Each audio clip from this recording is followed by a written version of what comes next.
महाभारत।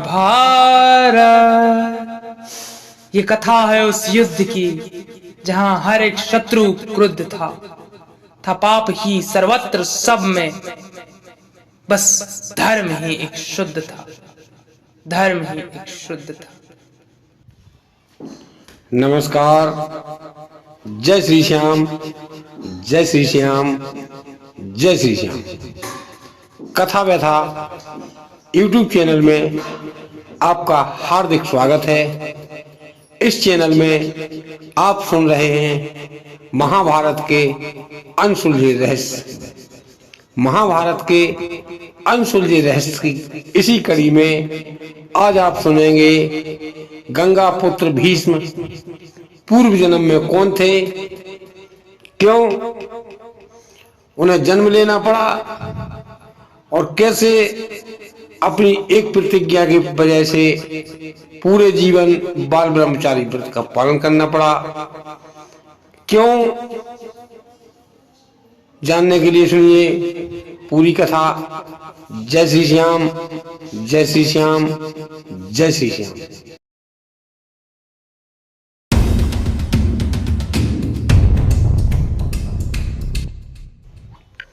पूर्व जन्म में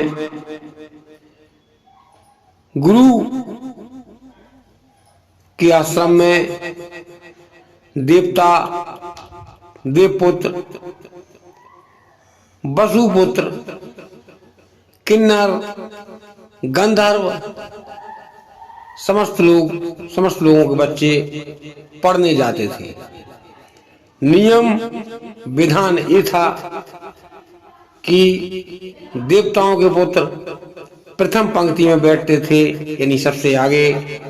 दूसरी पंक्ति में वसु बैठते थे, तीसरी पंक्ति में किन्नर बैठते थे, चौथी पंक्ति में गंधर्व बैठते थे। इसी प्रकार से पंक्ति युक्त काम था, जो हॉस्टल कह सकते हैं आज के जमाने का। उस समय का गुरुकुल था, उसका यही नियम था। एक समय पर वसु के 8 पुत्र थे, 8 वसु थे और 8वां वसु दूसरे नंबर पर बैठते थे। पहले देवता पुत्र बैठते थे, इसके बाद फिर वसु बैठते थे। 8वां वसुओं ने विचार किया कि क्यों ना अपन देवताओं से पहले पहुंचकर इनके स्थान पर बैठ जाएं और देवताओं को अपने स्थान पर बैठा। इस पर उसमें पहले पहुंचकर उनके स्थान पर वसु बैठ गए। जब देवपुत्र वहां पर आए तब उन्होंने वसुओं से कहा कि उठो, अपने स्थान पर जाओ। तब वसुओं ने कहा कि नहीं, इस पाठशाला में, इस गुरुकुल में कोई स्थान किसी के लिए क्लियर नहीं है, मैं कहीं भी बैठ सकता हूँ। इस पर वसुओं ने कहा, यदि रोज पीछे दूसरी पंक्ति में हम बैठते हैं, एक दिन आप बैठ जाएंगे तो कोई कुछ बिगड़ नहीं जाएगा। इस पर वाद विवाद हो गया। वाद विवाद आगे बढ़ गया और युद्ध शुरू हो गया। जब युद्ध शुरू हुआ, लड़ाई झगड़ा शुरू हो गया, मारापीट शुरू हो गई। उसी समय पर गुरु वहां पर आ गए और गुरु ने कहा, कौन क्या है, किस बात पर लड़ाई हो रही है। इस पर वसु कुछ कहते। इसके पहले देवताओं के पुत्रों ने कहा कि हे गुरुवर, हम लोग शांत बैठे हुए थे, ये हमारे स्थान पर बैठे। उठने की वजह से जब मैंने उठने को कहा, तब यह लोग हमसे लड़ाई झगड़ा करने लगे और मारपीट करने लगे। कुछ देवताओं को काफी चोट लग जाने के कारण गुरु ने बिना कुछ समझे हुए, बिना पूरी बात सुने हुए उन वसुओं को श्राप दे दिया कि जाओ, तुम्हें अपने आप पर बहुत घमंड है, आगे बैठने का बहुत घमंड है, जाओ, हम तुम्हें श्राप देते हैं, तुम धरती पर जाओ और अपना जीवन भोगो। इस श्राप को सुनते ही गुरु ने अपने आश्रम से उन्हें निकाल दिया। जब उन्हें गुरु को बाद में सच्चाई का पता चला कि ऐसा हो चुका है, मैंने श्राप दे दिया है, वह श्राप तो नहीं बदला जा सकता है, तब गुरु ने कहा कि हे शिष्यों, मैंने जो श्राप दिया है वह तुम्हें नहीं बदल सकता हूँ, लेकिन यदि तुम इसका उपाय बता सकता हूँ जिससे तुम्हें मुक्ति मिल सकती है और इसका उपाय केवल एक ही है कि अगर तुम चाहते हो मुक्त होना तो तुम माँ गंगा की शरण में जाओ, माँ गंगा का आह्वान करो और वही तुम्हारे लिए मुक्ति का उपाय बता सकती हैं। इतनी आज्ञा लेकर बसु गुरुदेव के साथ वहां से चल दिए, गुरुदेव के आश्रम से वहां से चले और यहाँ पर गंगा माई के तपस्या में लीन हो गए। कुछ समय तपस्या करने के बाद जब देवी गंगा प्रकट हुई तब उन्होंने बसुओं से कहा कि बताओ समस्या क्या है। तब बसु ने कहा कि हमें गुरु बृहस्पति ने श्राप दिया है कि तुम धरती पर रहो और अपना पूरा जीवन व्यतीत करो। इस पर आपकी सलाह दी है कि आप हमें मुक्ति दे सकते हैं, आप बताइए मैं क्या करूं। इस पर देवी गंगा ने कहा कि हे बसु, मैं तुम्हारी तपस्या से प्रसन्न हूँ, वरदान दूंगी, लेकिन इस वजह से तुम्हें केवल 7 लोगों को तुम्हें मुक्त कर दूंगी, लेकिन एक के लिए मुक्त नहीं करूंगी। एक को पूरी जीवन निकालना होगा, मनुष्य योनि में रहते हुए अपना पूरा जीवन व्यतीत करना होगा। तब बसुओं ने कहा ठीक है। समस्त में विचार विमर्श हुआ और 7 बसु पहले हुए जिन्होंने गंगा में अवतरित कर दिया, गंगा में जल में बहा दिया। 8वें पुत्र गंगा पुत्र भीष्म कहलाए और वही 8वें बसु थे। और ऐसी एक कथा दूसरी कथा के अनुसार बसु तो कौन शराब पीता है?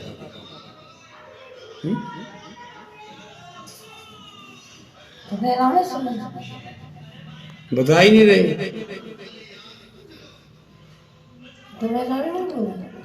पत्नी की एक जिद मानने के कारण श्राप है। गज्जा ले आए थे जो होते से पत्नी ने कही थी कि जवाब नहीं करने, तुमने श्राप दे दी।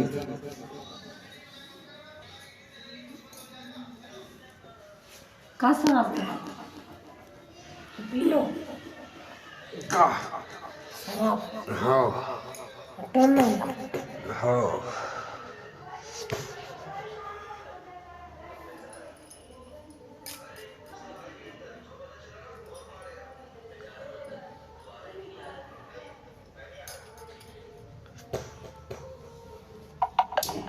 देखिए क्या क्या पढ़ो तो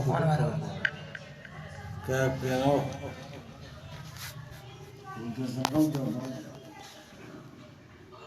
अरे मुझे कहीं न खबर जो कि दांत कोने हो रहा है हाँ कोने हो रहा है क्या तो ऐसे लाइन ले तो ऐसे लाइन सुबह से काम है ले आके देखो बाबा बाबा ने कहा मुझे तुझे ले आना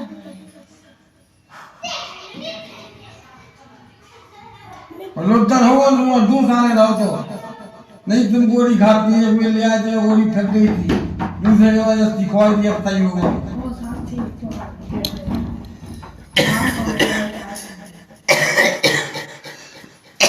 महर्षि वशिष्ठ के आश्रम में नंदिनी गाय को देख लिया। उसके बाद उस गाय को पाने के लिए मछली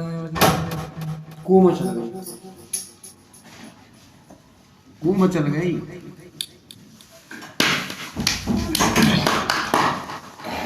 मचल गई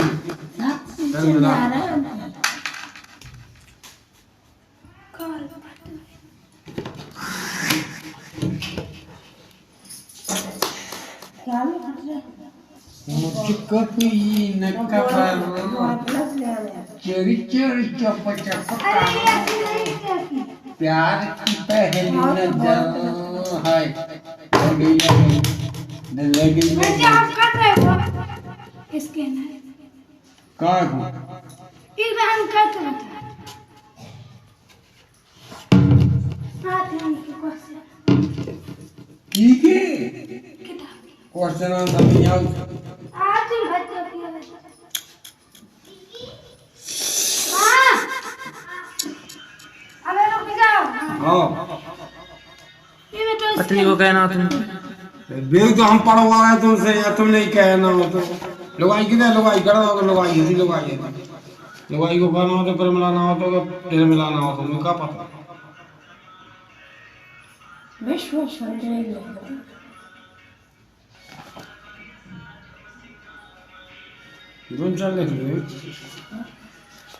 सुंदर पत्नी तो लिखो, पत्नी का नाम लिखो। की बात है? बीच में की पूरे जन्म में उनको नाम धोआ तो की को बीच में को बीच तो पूछ रहे देखो दियो क्या सका दियो धो दियो देव देव देव विद्यालय वाजन भारत बोधा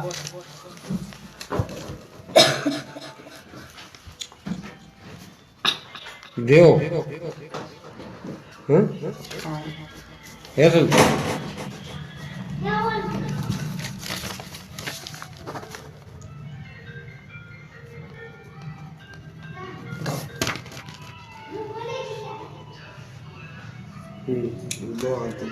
दोनों की बस गति हमने क्या करी इसी वशिष्ठ के आश्रम में एक अच्छी नंदी गाय थी। वे देखो इनकी पत्नी मचल गई पत्नी। सो इनने पने व्यंजन के संगे चुरा ले वशिष्ठ श्राप दे दो। ले गए मांग के ले गए चुराई चुराई अच्छा शादी लग जाए चलो बंद करो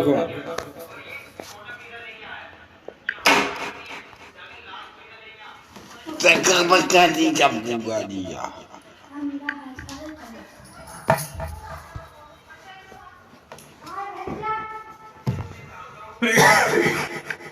एक कथा के पूर्व जन्म की कथा के अनुसार यह गंगा पुत्र भीष्म पूर्व जन्म में धौ नाम के व्यक्ति थे जिनके 8 भाई थे।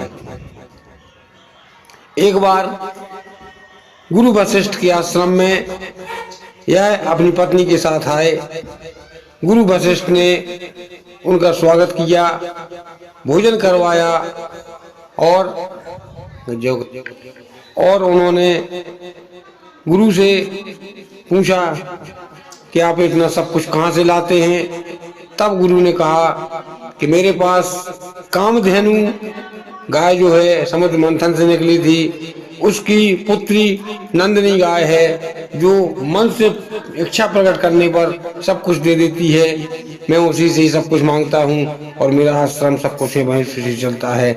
इस प्रकार से धौ ने गुरुजी से कहा कि गुरुजी मुझे यह गाय दे दीजिएगा।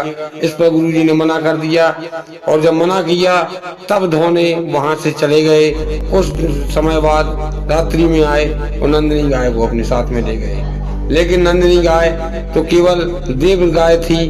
वह जहाँ ऋषि कहते वहीं सब कुछ भोजन प्रसाद सब कुछ दिया करती थी। धौ के यहाँ कुछ नहीं दिया। और जब ऋषि को ज्ञात हुआ जिस प्रकार से आज आप टीवी देखते हैं दोनों आंखें खोलकर, उसी प्रकार से पहले ऋषि दोनों नेत्र बंद कर एक प्रक्रिया होती थी जिसे आज वैज्ञानिक टेलीपैथी प्रक्रिया करते हैं कहते हैं। जब ऋषि ने अपना ध्यान आंखें बंद कर देखा कि यह गाय तो धौ के आश्रम में बंधी हुई है, धौ के पास है, तब ऋषि ने धौ को श्राप दे दिया कि जाओ हम तुम्हें श्राप देते हैं कि अगले जन्म में तुम घर धरती पर जाओगे और धरती पर दुख भोगोगे और पूरा जीवन धरती पर काटोगे। तुम वसु बनने के योग्य नहीं हो। इस पर जब उनकी शरण में आए, जब पशुओं को यह पता चला, धौ को यह पता चला कि मुझे और मेरे 7 भाइयों को श्राप मिल चुका है, तब वह 8 ऋषि के श्राप में आए, ऋषि के शरण में आए और ऋषि से कहा, हे ऋषि ये आपकी गाय है, मुझे इस गाय की जरूरत नहीं है, आप मुझे श्राप से मुक्ति बताएं। तब ऋषि ने कहा, मैंने जो श्राप दे दिया है उसके लिए मैं कुछ नहीं कर सकता हूँ, हाँ लेकिन इतना जरूर कर सकता हूँ कि तुम्हें रास्ता बता सकता हूँ। तब उन्होंने रास्ता पूछा, तब उन्होंने रास्ता बताया कि तुम गंगा की शरण में जाओ, तो गंगा ही तुम्हारे उद्धार कर सकती है। गंगा की शरण में गए, तब गंगा माई ने कहा कि मैं तुम्हारे इतना कर सकती हूँ कि तुम्हें 7 को तो जन्म लेते ही मुक्त कर दूंगी, लेकिन 8वें को पूरी जीवन व्यतीत करना होगा। तो वही वसु थे, धौ थे, जो गंगापुत्र भीष्म बने, जिन्होंने अपराध किया था, गाय चोरी की थी। वह पूरा जीवन गंगापुत्र भीष्म के नाम से पूरा जीवन व्यतीत किया। और जो 7 वसु थे, उन्होंने कोई पाप नहीं किया था, लेकिन बिना कारण ही उन्हें श्राप में लगाया था। इसीलिए वह अपना कुछ क्षणिक जीवन, घंटे 2 घंटे का जीवन हुआ उनका, गंगा ने अपने आप में समाहित कर दिया। और इस प्रकार से गंगापुत्र भीष्म की पूर्व जन्म की कथा जो थी वो मैंने आपको बता दी है।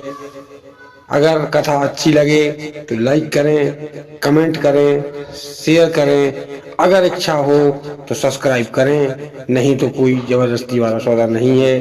इन्हीं शब्दों के साथ अपनी वाणी को विराम देता हूँ। सब्सक्राइब करें कथा व्यथा यूट्यूब चैनल को, धार्मिक कथाएं सबसे पहले देखने के लिए। जय श्री श्याम।